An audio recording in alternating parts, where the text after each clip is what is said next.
नमस्कार। आइए सुनते हैं मालती जोशी जी की कहानी तुम मेरी रखो लाज। प्रतीक्षा कुछ ज़्यादा ही लंबी हो चली थी। बरामदे में बैठे सब लोग ऊँघने से लगे थे। तभी कॉरिडोर से आती भारी पदचाप सुनाई दी और सबके सब एकदम सतर्क हो गए। ये अस्पताल की चिरपरिचित सिस्टर लोगों की सौम्य किंतु सधी हुई पदचाप नहीं थी, बल्कि पुलिस के जूतों की भारी भरकम आवाज़ थी।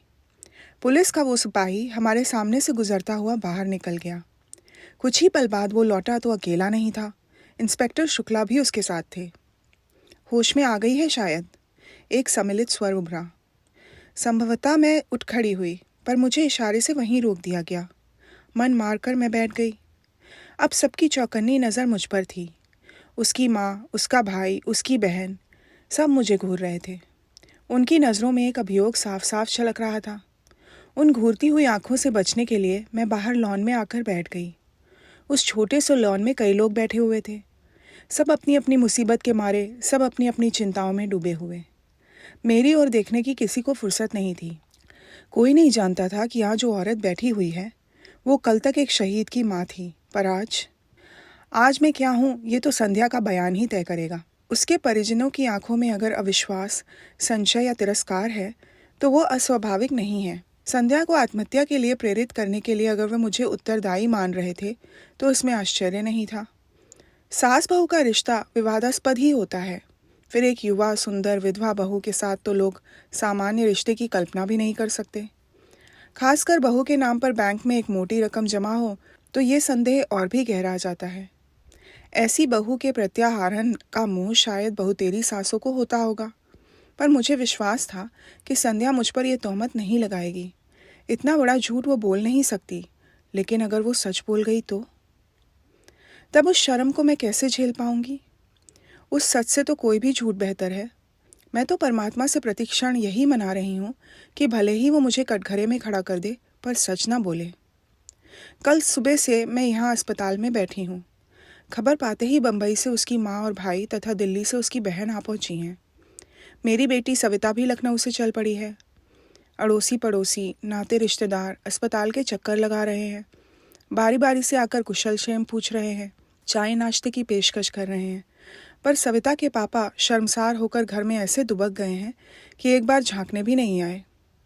लोग समझ रहे हैं कि जवान बेटे की मृत्यु से वो इतना टूट गए हैं कि अब किसी नई त्रासदी का सामना करने की उनमें हिम्मत नहीं है। घर में बैठकर वो सबकी सहानुभूति और आदर बटोर रहे हैं और सारी जद्दोजहद से गुजरती मैं सबकी नफरत झेल रही हूँ। संदेह भरी नज़रों से छलनी हो रही हूँ। इस हादसे के बाद मैंने प्राणपण से चाहा था कि संध्या अपने परिवार में वापस लौट जाए। मैंने बार बार ये संकेत दिया था कि हमें उसके रुपए पैसे से कोई मोह नहीं, वो सब कुछ अपने साथ ले जा सकती है। उसके वहाँ रहने पर भी इस घर पर, यहाँ की धन संपत्ति पर उसका हक बना रहेगा। अपना बुढ़ापा हम अकेले काट लेंगे, बस हमें इस जिम्मेदारी से मुक्त कीजिए। इस जिम्मेदारी के चलते तो मैं बेटे के लिए रोना भी भूल गई थी।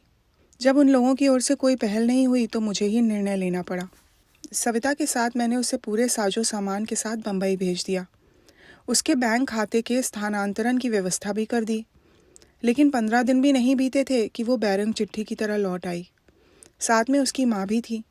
समधिन ने हाथ जोड़कर कहा, बहन जी, आपका इतना बड़ा घर है, लड़की कहीं भी पड़ी रहेगी, आपकी सेवा करके ज़िंदगी गुजार देगी। ये घर तो उसी का है, वो जब चाहे यहाँ आ जा सकती है। आपने कुछ अच्छा ही सोचा होगा, मैं जानती हूँ। घर की बात बाहर उछालनी नहीं चाहिए, पर आप तो अपनी हैं, आपसे क्या छिपाना। इसके पिता की मृत्यु के बाद उस घर में बहू का राज हो गया है। राज क्या है, पूरा रावण राज है। हम माँ बेटी ने कैसे दिन गुजारे हैं मैं जानती हूँ। इसलिए मैंने इसकी पढ़ाई भी पूरी नहीं होने दी, जल्दी शादी कर दी। सोचा था अपने घर में सुख से रहेगी, पर भाग्य में हो तब तो। उसकी शादी के खर्च को लेकर बहू जब तब ताने देती है। अब अगर वो हमेशा के लिए आ गई तो हमारा जीना मुश्किल कर देगी। लेकिन वहाँ रहने की ज़रूरत ही क्या है, हम लोग एक अच्छा सा फ्लैट ले लेंगे। आप उसके साथ बनी रहिए, हमें भी फिक्र नहीं रहेगी। लेकिन मैं तो सब दिन बैठी नहीं रहूँगी उसके बाद। बहन, हम भी कोई अमर पट्टा लेकर नहीं आए हैं। जाना तो हमें भी है, और जितनी जल्दी चले जाएं उतना अच्छा, पर जाने से पहले उसका ठिकाना करके जाना है। अच्छा घर वर देखकर उसकी शादी कर देनी है। इतनी बड़ी पहाड़ सी ज़िंदगी वो अकेले कैसे काटेगी। तो बहन जी, ये काम अभी आप ही कर सकती हैं। भाई साहब आपके साथ हैं, मेरे पास तो कोई साधन भी नहीं है। इसके भाई भाभी लालच में आ गए तो दूसरी शादी भी नहीं होने देंगे। ज़िंदगी भर इसके पैसों पर कुंडली मारकर बैठ जाएंगे। आपको अपने बेटे पर ज़रा भी एतबार नहीं है।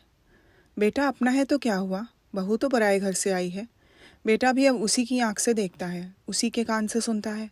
अपना दिल दिमाग सब उसने बीवी के पास गिरवी रख छोड़ा है। इसके बाद कुछ कहने का सवाल ही नहीं था। एक कोशिश मैंने और की थी। उसकी डॉक्टर बहन के सामने भी प्रस्ताव रखा था। यूँ तो वो संध्या से 10 साल बड़ी थी, पर बहन बहन ही होती है, कुछ तो लगाव होगा ही। हमारी तुलना में तो वो ज़्यादा अपनी होगी। हम लोगों का साथ ही कितना था, कुल जमा 1.5 साल। उससे भी आधे दिन वो पति के साथ या फिर पीहर में रह रही थी। लेकिन उसकी बहन ने भी मेरा अनुरोध स्वीकार नहीं किया। बोली, आंटी जी डॉक्टर हूँ मैं, दिन में 15 घंटे बाहर रहती हूँ, कभी कभार रात को भी जाना पड़ जाता है। इनका क्लिनिक घर पर ही है, कभी कोई ऊंच नीच हो गई तो मुसीबत होगी। मतलब वो कोई खतरा नहीं लेना चाहती थी। अब उसे कैसे समझाती कि इसी ऊंच नीच का तो मुझे भी डर है, इसलिए तो मैं तुम सबकी चिरौरी कर रही हूँ। कैसे कहती कि औरत, खासकर अकेली औरत, इनकी कमज़ोरी है। पर अपने पति के बारे में ये सब कहना अपने आप को गाली देने जैसा है। इसीलिए तो सारी उम्र ऊँट सीकर इस दर्द को पीती रही हूँ। जानती हूँ कि जब पुरुष की नीयत खराब होती है तो जाति, उम्र, रिश्ते, सारी चीज़ें गौण हो जाती हैं। इसके चलते मैंने कितनी नौकरानियों को उगता है, मैं ही जानती हूँ। रिश्ते की बहनों और नंदों की मैंने मजबूरन चौकीदारी की है। पड़ोसिनों से भी कभी दुआ सलाम के आगे संबंध नहीं बढ़ने दिए। पूरी ज़िंदगी बहुत चौकस रही हूँ मैं, घर की इज्जत पर आँच नहीं आने दी। पर अब मुझसे ये सब नहीं हो सकेगा। टूटा हुआ मन और थका हुआ शरीर लेकर मैं पराई लड़की की जिम्मेदारी कैसे संभाल पाऊंगी। मेरा मन उसी दिन काँप गया था जब शोक से बेहाल संध्या को इन्होंने अंक में भर लिया था। दुख की उस कातर घड़ी में सोचने समझने की शक्ति लुप्त हो गई थी। फिर भी वो दृश्य मेरे अवचेतन में उतर गया था। अपनी सूजी हुई आंखों को लेकर सविता ने उसी क्षण मेरी ओर देखा था। पल भर को हमारी नज़रें मिली थीं और उसने तुरंत आगे बढ़कर संध्या को गले लगा लिया था। बेचारी लड़की अपने पापा के चरित्र के इस पहलू को जानती है, इसीलिए अतिरिक्त रूप से सजग रहती है। घरेलू पार्टियों में जब पापा ज़्यादा बेतकल्लुफ़ होने लगते थे तो वह वृतृष्णा से मुंह फेर लेती थी। पापा अगर उसकी सहेलियों की चोटी खींचते, पीठ पर धौल जमाते या गाल में चिकोटी लेते तो उसका चेहरा तमतमा जाता। मुझसे अक्सर कहती, मम्मा स्कूल में आप ही आया करो। पापा बिना बात के मैम की साड़ी वाड़ी की तारीफ़ कर देते हैं, बड़ा ऑकवर्ड लगता है। मैंने कितनी बार कहा है कि हम लोग अंग्रेज़ नहीं हैं। हमारे यहाँ किसी महिला के कपड़ों की तारीफ़ करना, हेयर स्टाइल या चूड़े बिंदी पर कमेंट करना अच्छा नहीं समझा जाता। पर इन्होंने कभी मेरी बात नहीं मानी, उल्टे मुझ पर बिगड़ते। तुम्हारा तो दिमाग ही ख़राब है, हर बात का गलत मतलब निकाल लेती हो। तो संध्या का मेरे पास रहना तय हो गया। मुझे लगा जैसे मैंने अपने आंचल में अंगार भर लिए हैं। 15-20 दिन सविता को मैंने रोक लिया। वो साएं की तरह संध्या के साथ बनी रही, पर वो भी कितने दिन रहती। उसका भी घर बार, बच्चे थे, बूढ़े सास ससुर थे, उसे तो जाना ही था। अपनी मुसीबत हमें भुगतनी थी। अपना दुख पीकर मैं बहू के घाव सहलाने में जुट गई, पर इन्होंने मुझे मौका ही नहीं दिया। उसका पूरा भार इन्होंने अपने ऊपर ले लिया। इनकी सारी दिनचर्या उसी धुरी पर घूमने लगी। सुबह शाम पेपर पढ़ना, न्यूज़ सुनना, सीरियल्स देखना, सब साथ साथ होने लगा।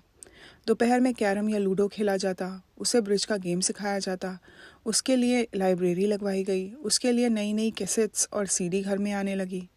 फिर एक दिन इन्होंने घोषणा की कि वो संध्या को ड्राइविंग सिखाएंगे। मैंने कहा, देखिए, जो कुछ दिल बहलाव करना है घर में बैठकर कीजिए। बाहर 4 लोग देखेंगे तो 4 तरह की बातें करेंगे। लोगों को किसी के सुख दुख से कोई मतलब नहीं होता, वो बस बातें करना जानते हैं। लड़की नाहक बदनाम हो जाएगी। वो एकदम भड़क गए। क्या दकियानूसी सासों की तरह बात करती हो? ज़िंदगी भर क्या उसे घर में कैद करके रखोगी? ज़िंदगी भर न सही, पर कायदे से 6 महीने तो घर में रहे। फिर अपनी ही बात काट कर मैंने कहा, हम लोग उसे कॉलेज में दाखिला क्यों नहीं दिलवा दें? वो अपनी छूटी हुई पढ़ाई पूरी कर लेगी। कल को अगर नौकरी करनी ही हो तो हाथ में ढंग की डिग्री तो होगी। नौकरी क्यों करेगी? क्या तुम्हारे घर में उसके लिए खाने को नहीं है? ओफ़ो, नौकरी की बात तो मैंने यूं ही कह दी थी।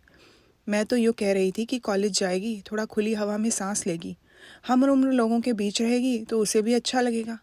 हम लाख कोशिश करें, उसकी उम्र के तो नहीं हो सकते ना। बल्कि मनीष की मृत्यु ने तो मुझे 10 साल और आगे लाकर पटक दिया है। लिहाजा यही तय हुआ। संध्या कॉलेज जाने लगी। उसे एमए इंग्लिश में दाखिला मिल गया।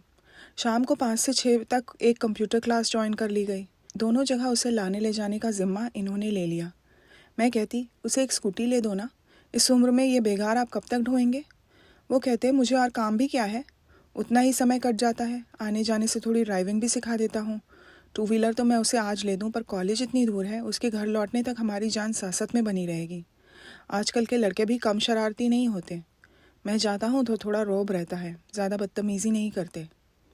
इन्होंने तो अपना वक्त बांध लिया था, पर मेरा समय काटे नहीं कटता था। 3 प्राणियों के परिवार में मैं एकदम अकेले पड़ गई थी। गृहस्थी से मन उचट गया था, फिर भी उसे ढोना पड़ रहा था। भूख प्यास गायब हो गई थी, फिर भी दोनों वक्त रसोई में सिर देना पड़ता था। जिस दिन भी थोड़ी कोर कसर रह जाती, ये फ़ौरन कहते, हम लोग तो बूढ़े प्राणी हैं, खिचड़ी खाकर भी जी लेंगे, पर इस लड़की का तो कुछ ख्याल करो। वो तो अपने मुंह से कुछ कहने से रही। 3-4 महीने बाद सविता फिर एक बार चली आई। लाख ससुराल में थी, पर उसका मन तो वहीं अटका हुआ था। जानती थी कि भाई की मृत्यु के बाद मम्मी पापा कितने अकेले पड़ गए हैं। आते ही बोली, मम्मा तुम्हें क्या हो गया है, बीमार हो क्या? इन 4 महीनों में तो तुम आधी भी नहीं रह गई हो। मैंने सूखी हंसी हंसकर कहा, अब इस जन्म में तो मैं मुटाने से रही, तुम्हारा भाई मुझे ज़िंदगी भर का रोग दे गया है। 2 दिन में ही उसे सारी दिनचर्या समझ में आ गई। बोली, ये क्या बात है मम्मा, दिन भर तुम ही लगी रहती हो। इसमें नई बात क्या है, तुम्हारी शादी के बाद से तो मैं अकेले ही सब कर रही हूँ। पर अब तो घर में संध्या है, उसे तुम्हारा हाथ बटाना चाहिए, पर उसके पास समय कहाँ है। क्यों, सुबह उसका कॉलेज होता है ठीक है, पर शाम को खाना तो बना ही सकती है ना। सच कहूँ सभी, अब उससे कुछ कहते भी संकोच होता है। लगता है वो इस घर में मेहमान है। कहने की ज़रूरत ही क्या है, उसे खुद सोचना चाहिए। शायद अब उसको भी इन चीज़ों में रस नहीं रह गया है। पहले जब आती थी मुझे रसोई में घुसने नहीं देती थी, सुबह शाम नई नई चीज़ें बनाकर खिलाती थी। अब उसका भी मन हट गया है और ठीक भी है।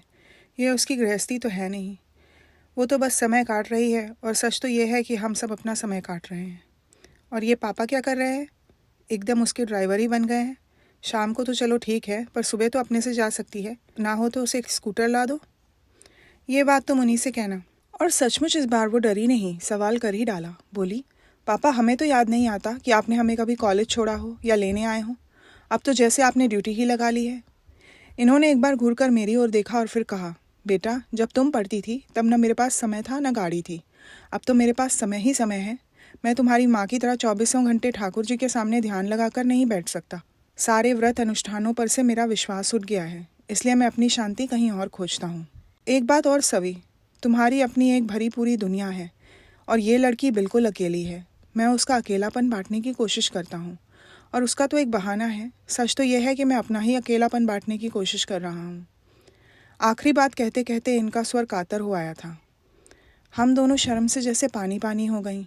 अपने दुख को सहलाते हुए हम ये भूल ही गई थीं कि मरने वाला इनका भी कोई था। वो इनकी भी आंखों का सपना था, बुढ़ापे की लाठी था, कलेजे का टुकड़ा था। हम लोग तो रोगा कर अपना दुख हल्का कर लेती हैं, पर ये तो पुरुष होने की विवशता को ढो रहे हैं।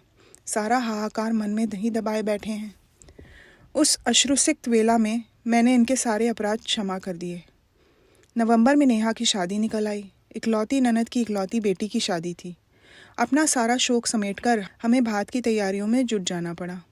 जब पहली बार खरीदारी के लिए निकली तो लगा जैसे युगों बाद घर की चारदीवारी से बाहर आई हूँ। संध्या और उसके पापा तो इस बहाने से रोज़ बाहर जा रहे थे, पर मैं साल भर से घर में कैद होकर रह गई थी। मंदिर तक जाने का मन नहीं होता था। शादी से 8 दिन पहले कृष्णा भात मांगने आई थी तो साथ में पीले चावल भी लाई थी। निमंत्रण देते हुए बोली, भाभी आप लोगों को पूरे 4 दिन तक वहीं आकर रहना है। 17 को लेडीज संगीत में आओगी तो 20 को बेटी के विदा के बाद ही लौटना। शादी में तो खैर आना ही है कृष्णा, पर संगीत वंगीत में मैं नहीं आ सकूंगी। क्यों, क्या करूं, कहीं जाने का मन ही नहीं होता। तुम विश्वास नहीं करोगी, पिछले साल 1.25 साल से हम लोगों ने एक भी शादी अटेंड नहीं की है। अब ये घर की शादी है, इसलिए तो कह रही हूँ। तुम नहीं जाती हो तो भैया भी नहीं जा पाते हैं। ऐसे कब तक चलेगा? जीना है तो ज़िंदगी की कुछ शर्तें तो माननी ही होंगी। इसीलिए आग्रह कर रही हूँ कि तुम आओगी और सारे कार्यक्रम अटेंड करोगी। सच कहूँ कृष्णा, इस लड़की को घर छोड़कर कहीं जाने का मन नहीं होता। तो उसे भी लेती आओ ना, ऐसे भी तो सब जगह आती जाती होगी। सुरेश नरेश बताते रहते हैं कि अक्सर मामा के साथ गाड़ी में दिख जाती है। ज़रूर दिख जाती होगी। सुबह कॉलेज जाती है, शाम को कंप्यूटर क्लास जाती है। लाने ले जाने की ड्यूटी इनकी है। अब क्या करें, इतनी बड़ी ज़िंदगी है इसके सामने है, कुछ ना कुछ तो करना ही पड़ेगा। हम लोग तो सब दिन बैठे नहीं रहेंगे। हाँ खैर वो तो ठीक है, कृष्णा ने जैसे उकताकर कहा। पर तुम्हें संगीत में ज़रूर आना है, नहीं तो मैं भात नहीं लूँगी, कह देती हूँ। और बहू को भी लेकर आना, उसका मन भी बहल जाएगा। तुम ज़रा अपने से कह देती, मैंने दबी ज़बान से कहा, पर कृष्णा ने ध्यान नहीं दिया। बहुओं को इतनी लिफ्ट देने के पक्ष में वो नहीं थी। बोली, तुम लोगों से कह तो दिया, वो क्या तुमसे अलग है?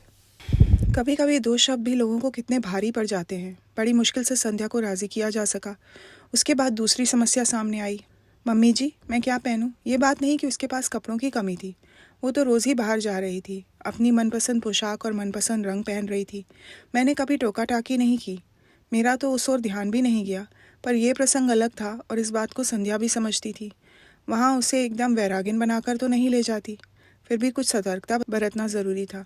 वहाँ तमाम जाति बिरादरी की महिलाएं होंगी, कृष्णा के ससुराल वाले भी होंगे। ज़रा सी चूक हुई कि नहीं, सबको चर्चा के लिए विषय मिल जाएगा। अपनी सारी अलमारी खंगाल कर मैंने उसे मोतिया रंग की साड़ी निकाल कर दी। मोती मूंगे वाला एक हल्का सा सेट निकाल कर दिया। उसका सहज सौंदर्य उतने से ही खिल उठा। अपने लिए मैंने उससे भी हल्के रंग की एक चंदेरी साड़ी निकाल ली। इन्होंने देखा तो बेहद नाराज़ हुए। तुम दोनों मेरी बहन के यहाँ मंगल गीत जाने चल रही हो या मातम करने?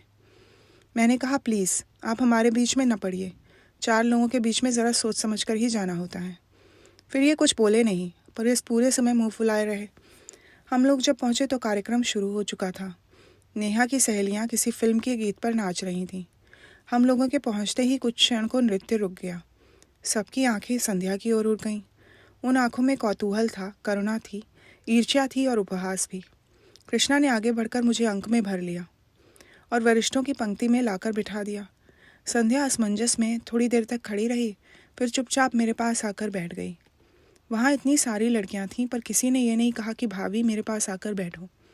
कृष्णा की दोनों बहुओं ने उससे बात भी नहीं की और नेहा तो मानो दूसरी दुनिया में विचर रही थी। उसकी सगाई के दिन संध्या ने ही उसे तैयार किया था, पर आज उसे हेलो कहने तक की फुर्सत नहीं थी। मुझे एक और प्रसंग याद आया। मनीष की शादी के 2 महीने बाद ही नरेश की शादी हुई थी। उस समय संध्या नई नवेली दुल्हन थी, पर सबके अनुरोध पर वो इतना अच्छा नाची थी कि मेरा कलेजा गजभर का हो गया था और आज जैसे वो उस बिरादरी से बहिष्कृत हो गई थी। करीब 9 बजे के आसपास इन्होंने मुझे बुलाया। बोले, अरे ये गाना बजाना तो शायद 12 बजे तक चलेगा, मैं निकलता हूँ। सुरेश या नरेश कोई तुम लोगों को आकर छोड़ देगा। आपका खाना? पुरुषों की पंगत हो चुकी है, अब तुम लोग आराम से खाती पीती रहना। तभी देखा संध्या मेरे पीछे आकर खड़ी हो गई है। धीरे से बोली, मम्मी जी, मैं भी पापा के साथ चली जाऊँ? एक क्षण मन में दुविधा सी हुई, पर मैंने देखा उसकी आंखें एकदम डबडबा सी गई हैं। लगता था अब बरसी की तब बरसी। जाओ, मैंने कहा और वो दोनों चले गए। वापस आकर बैठी तो कृष्णा की ननद ने पूछा, बहू रानी चली गई? हाँ, मैंने कहा और अनायास ही मेरा आक्रोश फूट पड़ा। बैठकर करती भी क्या? न उसे मेहंदी रचानी थी, न महावर लगवाना था, न गाना गवाना था, न ठुमके लगाने थे। जिसके लिए आई थी वो अपने में ही मगन है। उसने भाभी की ओर झांका भी नहीं। सुरेश नरेश की बहुएं उससे ऐसे छिटक रही थीं कि जैसे छू जाएंगी तो कोई अनर्थ हो जाएगा। इतनी लड़कियां हैं यहाँ पर, किसी ने पास बैठने तक के लिए नहीं कहा। बेचारी बड़ी बूढ़ियों के बीच बैठी रही। वो तो आने के लिए कतई तैयार नहीं थी। मैं ही ज़बरदस्ती लिवा लाई और अब पछता रही हूँ। नाहक उसके घाव हरे कर दिए। और ये सब कहते हुए पता नहीं कब मैं सुबकने लगी। घाव संध्या के ही नहीं, मेरे भी हरे हो गए थे। मनीष की मृत्यु का ये नया पहलू अपने भयावह रूप में मेरे सामने आ गया था और मैं दहल गई थी। उधर कृष्णा की जेठानी भुनभुना रही थी, शादी वाले घर में रोके असगुन कर रही हैं। इन्हें किसने बुला लिया? मैंने बुलाया है, कृष्णा ने कड़क कर कहा। भाभी है मेरी, नहीं आ रही थी फिर भी मैं जिद करके लाई हूँ। क्या पता था? प्लीज़ कृष्णा, मैंने उसका हाथ पकड़ लिया। मैं पहले ही बहुत शर्मिंदा हूँ, मुझे और शर्मिंदा मत करो। इसके बाद महफिल तो एक तरह से उखड़ ही गई थी। फिर भी खाते खिलाते 12 बज गए। उन लोगों ने शादी के लिए एक वैन ले रखी थी, उसी से सबको घर घर छोड़ा। बेल बजाते हुए सोच रही थी कि ये छूटते ही पूछेंगे इतनी जल्दी कैसे आ गई, पर मैं कुछ बताऊंगी नहीं, मुझे ही डांट पड़ेगी कि वहाँ तमाशा करने की क्या ज़रूरत थी। पर इन्होंने कुछ नहीं पूछा। दरवाज़ा खोलकर चुपचाप बिस्तर पर चले गए। रोज़ 12 तक चलने वाला टीवी भी आज बंद था। कपड़े बदलते हुए देखा, इनके बाएं हाथ पर पट्टी बंधी हुई थी। मेरी पुरानी साड़ी को फाड़कर बेतरतीब से बांधी गई थी। ये हाथ में क्या हुआ? कट गया? कैसे? थोड़ी देर चुप रहे, फिर बोले, दरवाजे में आ गया था। दरवाजे में कैसे? इन्होंने कोई उत्तर नहीं दिया। करवट बदल कर लेट गए। ठीक तो है, जब हमें कोई तकलीफ़ होती है तो किसी की पूछताछ अच्छी नहीं लगती। कुछ लगाया था? डिटॉल लगाया था। इनके स्वर में बेजारी थी। बाथरूम जाते हुए देखा, खून के छींटों की एक कतार सी थी। वॉश बेसिन में भी छींटे थे। शायद पानी की धार के नीचे हाथ रखा होगा। फिर कुछ पूछने का मन हुआ, पर इनकी नाराज़गी के डर से चुप रही। बाल्टी में साबुन घोलकर मैंने पूरे फर्श पर पोछा सा लगा दिया। पोछा लगाते हुए अचानक याद आया, संध्या सो गई? पता नहीं। उसने कुछ खाया कि नहीं? वहाँ से तो वैसे ही चली आई थी। पता नहीं, तुम पूछ लो। मुझे आश्चर्य हुआ। और दिन तो मुझसे ज़्यादा उन्हें उसकी फ़िक्र रहती थी। उसकी सुख सुविधा का ध्यान मुझसे ज़्यादा ही रखते थे। कई बार तो इस बात पर हम लोगों की झड़प भी हो जाती थी। मैंने दोबारा कुछ पूछना ठीक नहीं समझा।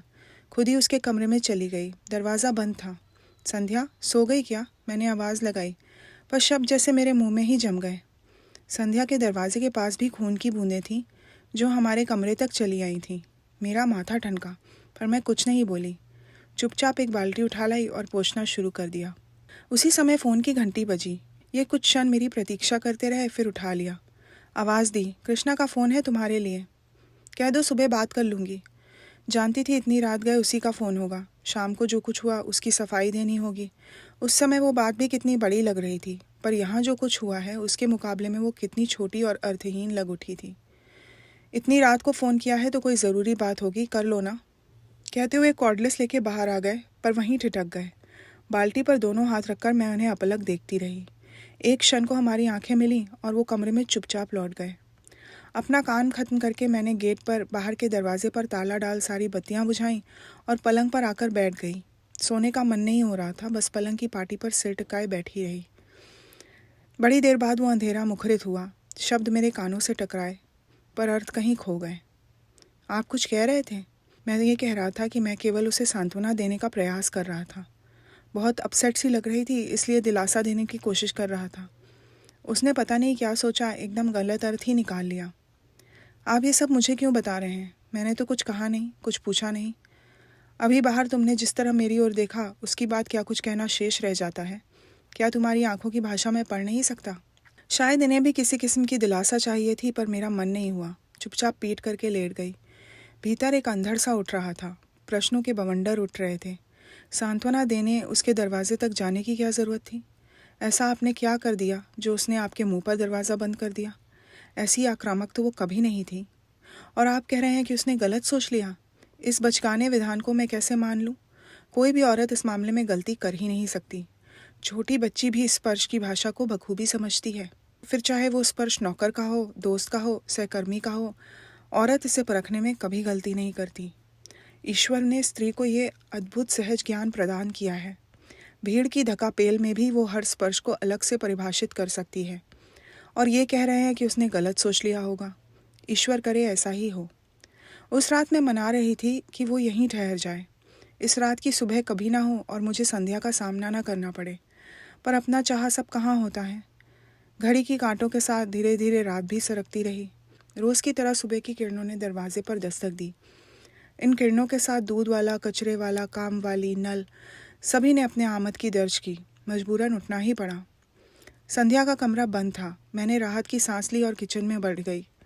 चाय बनाकर इन्हें जगाया। चेहरा काफ़ी उतरा हुआ लग रहा था। ये अपराध बोध था या दर्द? वैसे हाथ भी काफ़ी सूजा सा था। रात भर ज़रूर परेशान रहे होंगे। और कोई वक्त होता तो इतनी हाय तौबा मचाते, न खुद सोते न मुझे सोने देते। पर इस बार तो मुझे पता ही नहीं चला। 8 बजे कृष्णा का फ़ोन आया। वो मुझसे बात करने को व्यग्र थी, पर मैंने मौका ही नहीं दिया। कृष्णा, अच्छा ही हुआ तो तुमने फ़ोन कर लिया। मैं बस अभी करने ही वाली थी। तुम्हारे यहाँ कार्यक्रम कितने बजे है? तुम्हारा कार्यक्रम है भाभी, जब तुम आ जाओ। तो 9:30-10 ठीक रहेगा ना? ऐसा करो, सुरेश नरेश किसी को भेज दो। तुम्हारे भैया के हाथ में चोट आ गई है, ये ड्राइव नहीं कर पाएंगे। और तुम तो जानती हो रिक्शा के लिए भी यहाँ कितनी दूर जाना पड़ता है। फिर इनसे कहा, आप तैयार हो जाइए, 9:30 बजे हम लोग चलेंगे। मेरा जाना क्या बहुत ज़रूरी है? इनका स्वर थका हुआ था। कैसी बातें करते हैं, हाजिरी तो लगानी ही पड़ेगी। बाकी सब मैं संभाल लूँगी। लौटते समय डॉक्टर के यहाँ भी होते आएंगे। संध्या का कमरा अभी बंद था। फिर मैंने ही सारा सामान जमाना शुरू किया। पिछली 2 शादियों के मुकाबले में मैंने इस बार दिल खोलकर खर्च किया था। मन में एक ही बात थी कि अब किसके लिए जोड़ना है। संध्या के पास तो सरकार का और समाज का दिया बहुत है। ज़िंदगी आराम से कट जाएगी। वैसे भी उसका एमए पूरे होते ना होते हम लोग उसकी शादी की सोच रहे थे। हम ही लोग कन्यादान करेंगे। भाई नहीं रहा तो क्या हुआ, सविता के लिए एक बहन तो हो जाएगी। सविता की याद आते ही मन उदास हो गया। आज मैं कृष्णा के लिए इतना कर रही हूँ, कल को सविता के बच्चों की शादी होगी तो कौन खड़ा होगा। उसकी सास की बाईपास ना हुई होती तो सविता आज यहाँ होती, तब वे भी मेरी तरह उदास हो जाती। ठीक 9 बजे नरेश गाड़ी लेकर आया। संध्या का कमरा अब तक बंद था। जब तक ये तैयार हुए, मैंने और नरेश ने मिलकर पूरा सामान गाड़ी में जमा दिया। जाने से पहले इसे जगा तो दूँ, कहकर मैंने संध्या के दरवाजे पर दस्तक दी। 2-4 आवाज़ें भी दी पर कोई जवाब नहीं आया। क्या बात है, इतनी देर तक तो कभी सोती नहीं है। पहली बार मुझे थोड़ी चिंता हुई। नरेश, कल रात वहीं से लौटकर कमरे में जो गई है बाहर ही नहीं निकली, कहीं तबीयत तो खराब नहीं है। नरेश का चेहरा फग पड़ गया। अजीजी से स्वर में बोला, मामी जी, कुछ ऐसी वैसी बात हो गई तो प्लीज़ हमारा नाम मत लीजिएगा।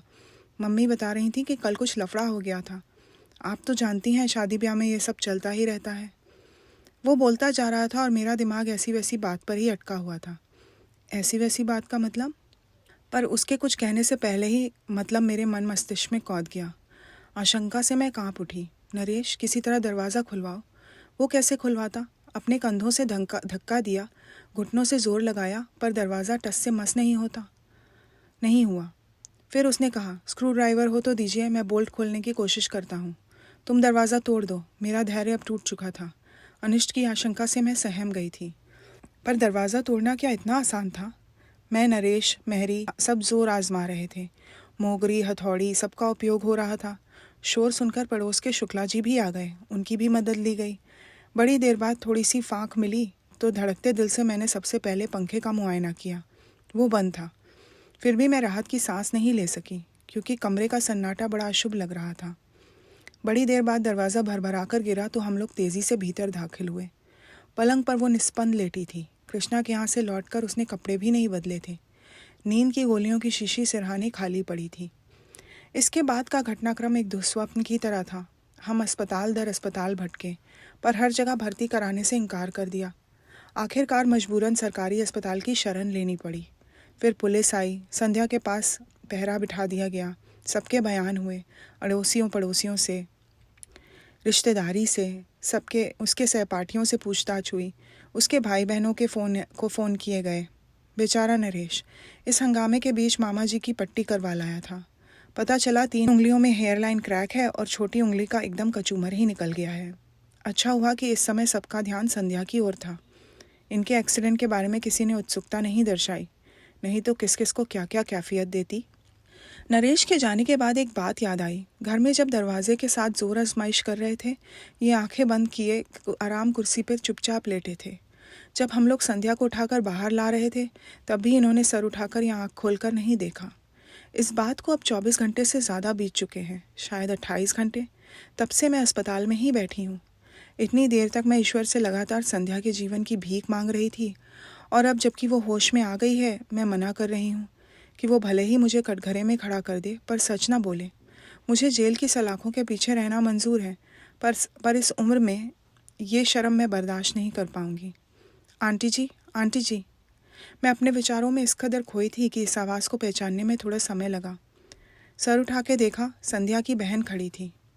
आप यहाँ बैठी हैं और आपके लिए हमने पूरा अस्पताल छान मारा। उसका स्वर एकदम शांत था और मैंने गौर किया, चेहरा भी तनाव रहित था। फिर भी मैंने डरते डरते पूछा, संध्या कैसी है? अब खतरे से बाहर है, पर कमज़ोरी तो अभी रहेगी। चलिए ना, आपको बहुत याद कर रही है। मैंने उठना चाहा पर पाँव जैसे जम से गए। उसी ने सहारा देकर उठाया। चलते समय भी उसने मेरा हाथ नहीं छोड़ा। आप लोग उस दिन किसी शादी में गए थे? चलते हुए उसने पूछा। हाँ, क्यों? मेरा गला सूखने लगा था।